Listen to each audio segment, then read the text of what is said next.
或者佢以往經驗係，即係個教練就係咁樣，但係佢成功咗，佢咪覺得咁。以前個年代係啲人睇報紙啊嘛，即係我唔知而家年代有冇人睇報紙。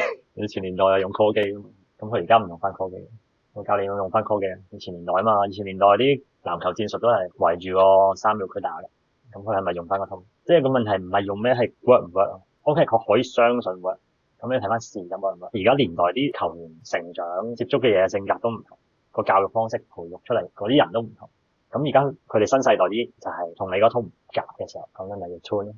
個個用電話用 app 嘅時候，如果你仲喺度飛鴿傳書啊，我唔知你以前點成功啦，我唔知你各位大神，我淨係睇緊事實嘅。射波都係，你同我講啲人點教，以前點教 Curry 叫啲人學 K Thompson 6'7", 射3分，1.7米都冇，呢個又係1.7米都冇，你射到點咯？所以 Curry 佢講嗰樣嘢唔係佢錯啊嘛，接近傳統啲啊嘛，咪易教啲易學啲咯。如果我將佢呢啲元素攞到嚟教我啲球員，而啲球員係全部有效果嘅，點解我要用舊嗰套？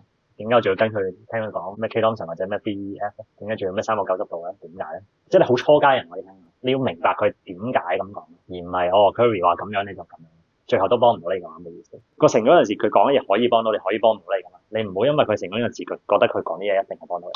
你睇翻事實咯，無論你教練定係球員都好，你睇翻個事實係點咯。